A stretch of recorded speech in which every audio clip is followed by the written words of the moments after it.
I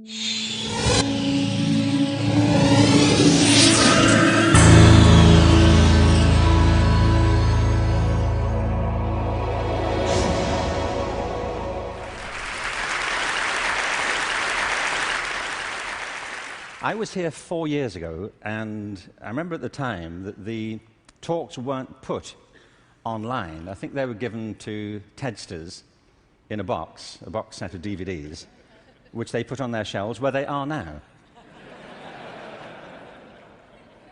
And actually, Chris called me a week after I'd given my talk and said, "We're going to start putting them online. Could we put yours online?" I said, "Sure."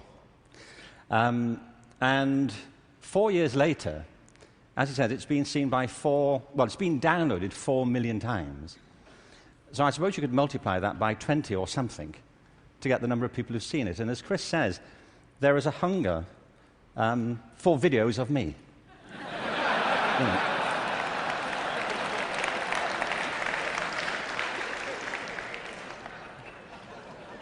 Don't you feel?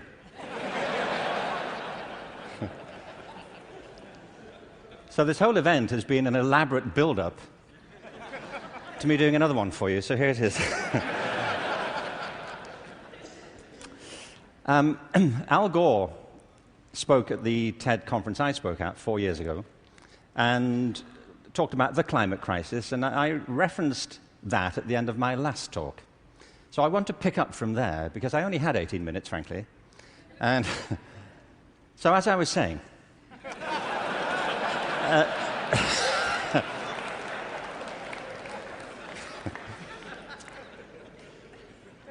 you see, he's right. I mean, there is a major climate crisis, obviously, and I think if people don't believe it, they should get out more.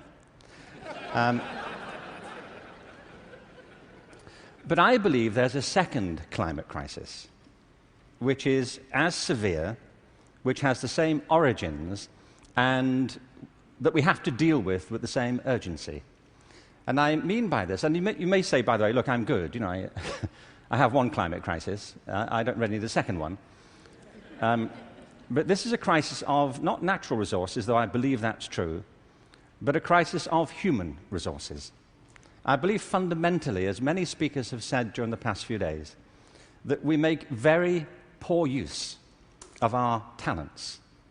Very many people go through their whole lives having no real sense of what their talents may be, or if they have any to speak of. I meet all kinds of people who don't think they're really good at anything. Actually, I kind of divide the world into two groups now.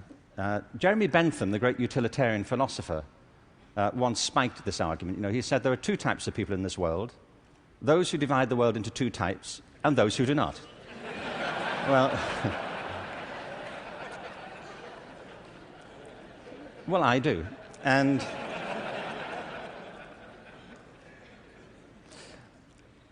I meet all kinds of people who don't enjoy what they do. They simply go through their lives getting on with it. They get no great pleasure from what they do. They endure it rather than enjoy it and wait for the weekend. But I also meet people who love what they do and couldn't imagine doing anything else. If you said to them, "Don't do this anymore," they'd wonder what you were talking about. Because it isn't what they do, it's who they are. They say, "But this is me.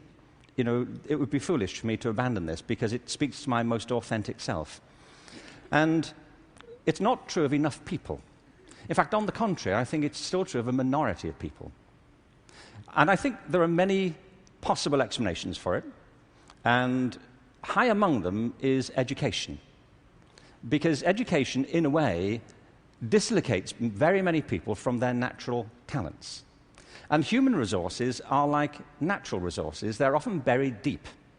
You have to go looking for them. They're not just lying around on the surface. You have to create the circumstances where they show themselves. And you might imagine education would be the way that happens, but too often it's not. Every education system in the world is being reformed at the moment, and it's not enough. Reform is no use anymore, because that's simply improving a broken model. What we need, and the word's been used many times during the course of the past few days, is not evolution, but a revolution in education. This has to be transformed into something else.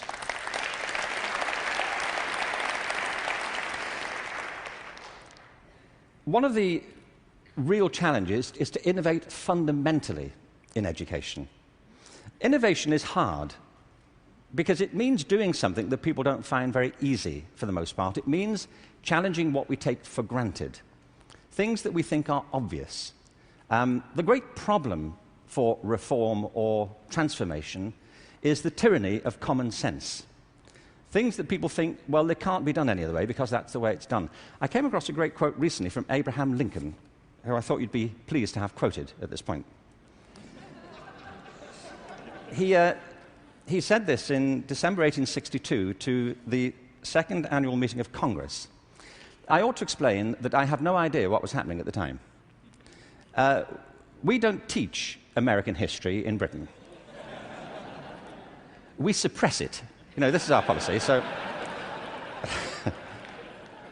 So no doubt something fascinating is happening in December 1862, which the Americans among us will be aware of. But he said this: the dogmas of the quiet past are inadequate to the stormy present. The occasion is piled high with difficulty, and we must rise with the occasion. I love that. Not rise to it, rise with it. As our case is new, so we must think anew and act anew. We must disenthrall ourselves, and then we shall save our country. I love that word, disenthrall. You know what he means? That there are ideas that all of us are enthralled to, which we simply take for granted as the natural order of things, the way things are. And many of our ideas have been formed not to meet the circumstances of this century, but to cope with the circumstances of previous centuries. But our minds are still hypnotized by them, and we have to disenthrall ourselves of some of them. Now, doing this is easier said than done. It's very hard to know, by the way, what it is you take for granted. And the reason is that you take it for granted. So let me ask you something you may take for granted. How many of you here are over the age of 25? That's not what I think you take for granted. I'm sure you're familiar with that already. But are there any people here under the age of 25? Great. Now, those over 25, could you put your hands up if you're wearing a wristwatch? Now, that's a great deal of us, isn't it? Ask a room full of teenagers the same thing. Teenagers do not wear wristwatches. I don't mean they can't or they're not allowed to. They just often choose not to. And the reason is, you see, that we were brought up in a pre-digital culture, those of us over 25, and so for us, if you want to know the time, you have to wear something to tell it. Kids now live in a world which is digitized, and the time for them is everywhere. They see no reason to do this. And by the way, you don't need to do it either. It's just that you've always done it, and you carry on doing it. My daughter never wears a watch. My daughter Kate, who's 20, she doesn't see the point. You know, as she says, you know, like, it's a single-function device. You know, like how lame is that? You know, and I say, no, it tells the date as well. You know, it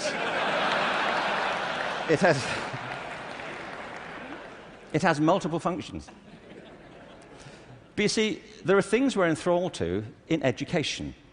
Let me give you a couple of examples. One of them is the idea of linearity. That it starts here, and you go through a track, and if you do everything right, you will end up set for the rest of your life. Everybody who's spoken at TED has told us implicitly or sometimes explicitly a different story. That life is not linear, it's organic. We create our lives symbiotically as we explore our talents in relation to the circumstances they help to create for us. But you know, we have become obsessed with this linear narrative. And probably the pinnacle for education is getting you to college. I think we are obsessed with getting people to college. Certain sorts of college. I don't mean you shouldn't go to college, but not everybody needs to go, and not everybody needs to go now. Maybe they go later, not right away. I was up in San Francisco a while ago doing a book signing. There was this guy buying a book. He was in his 30s, and I said, "What do you do?" And he said, "I'm a fireman." And I said, "How long have you been a fireman?" He said, "Always. I've always been a fireman." And I said, "Well, when did you decide?" He said, "As a kid." He said, "Actually, it was a problem for me at school, because at school, everybody wanted to be a fireman." He said, "But I wanted to be a fireman." You know, and he said, "When I got to the senior year of school, my teachers didn't take it seriously. This one teacher didn't take it seriously." He said, "I was throwing my life away if that's all I chose to do with it. That I should go to college, I should become a professional person, I had great potential, and I was wasting my talent to do that. And he said it was humiliating because he said it in front of the whole class, and I really felt dreadful. But it's what I wanted. And as soon as I left school, I applied to the fire service, and I was accepted. And he said, I was thinking about that guy recently, just a few minutes ago when you were speaking about this teacher. He said, because 6 months ago, I saved his life. He said he was in a car wreck, and I pulled him out, gave him CPR, and I saved his wife's life as well. He said, I think he thinks better of me now.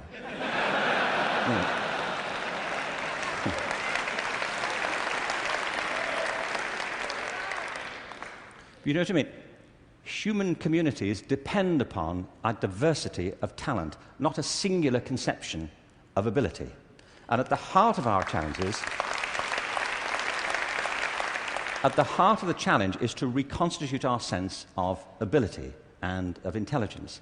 This linearity thing is a problem. When I arrived in LA about 9 years ago, I came across a policy statement, very well intentioned, which said college begins in kindergarten. No, it doesn't. It doesn't. If we had time, I could go into this, but we don't. Kindergarten begins in kindergarten. A friend of mine once said, a 3-year-old is not half a 6-year-old.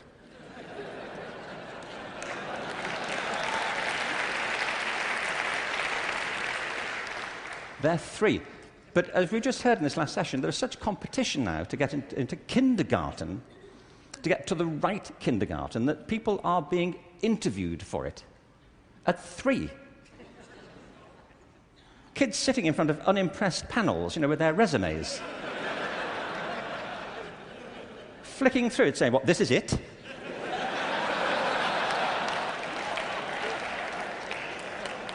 You've been around for 36 months and this is it.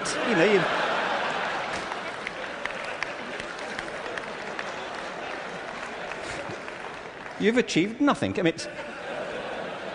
Spent the first 6 months breastfeeding, what I can say.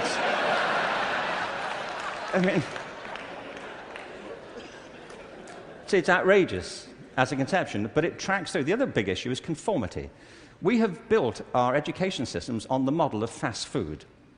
This is something Jamie Oliver talked about the other day. There are 2 models of quality assurance in catering. One is fast food, where everything is standardized.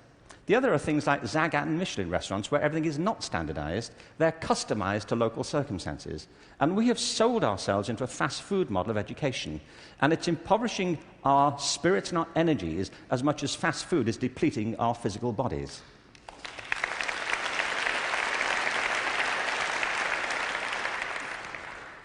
I think we have to recognize a couple of things here. One is that human talent is tremendously diverse. People have very different aptitudes. I worked out recently that I was given a guitar as a kid at about the same time that Eric Clapton got his first guitar. It worked out for Eric, that's all I'm saying. In a way, it did not for me. I could not get this thing to work, no matter how often and how hard I blew into it. It just wouldn't work. But it's not only about that, it's about passion. Often people are good at things they don't really care for. It's about passion and what excites our spirit and our energy. And if you're doing the thing that you love to do, that you're good at, time takes a different course entirely. My wife's just finished writing a novel, and I think it's a great book. But she disappears for hours on end. You know this. If you're doing something you love, an hour feels like 5 minutes. If you're doing something that doesn't resonate with your spirit, 5 minutes feels like an hour. And the reason so many people are opting out of education is because it doesn't feed their spirit. It doesn't feed their energy or their passion. So I think we have to change metaphors. We have to go from what is essentially an industrial model of education, a manufacturing model, which is based on linearity and conformity and batching people. We have to move to a model that is based more on principles of agriculture. We have to recognize that human flourishing is not a mechanical process, it's an organic process. And you cannot predict the outcome of human development. All you can do is, like a farmer, is create the conditions under which they will begin to flourish.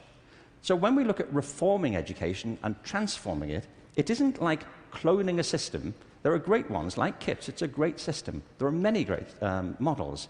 It's about customizing them to your circumstances and personalizing education to the people you're actually teaching.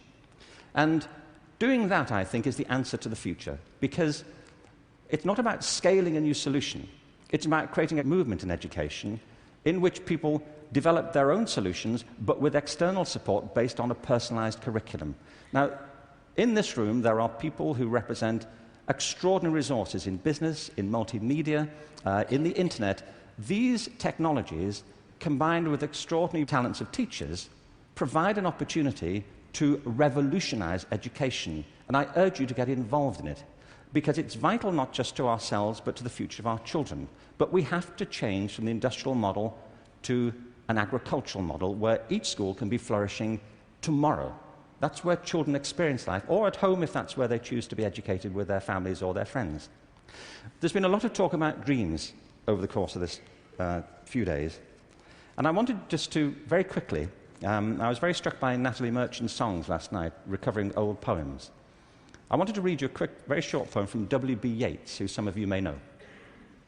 He wrote this to his love, Maud Gone, and he was bewailing the fact that he couldn't really give her what he thought she wanted from him.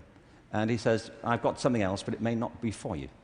He says this: "Had I the heavens embroidered cloths, enwrought with gold and silver light, of blue and the dim and the dark cloths, of night and light and the half-light, I would spread the cloths under your feet. But I, being poor, have only my dreams. I have spread my dreams under your feet. Tread softly, because you tread on my dreams. And every day, everywhere, our children spread their dreams beneath our feet. And we should tread softly." Thank you. Thank you very much. Thank you very much.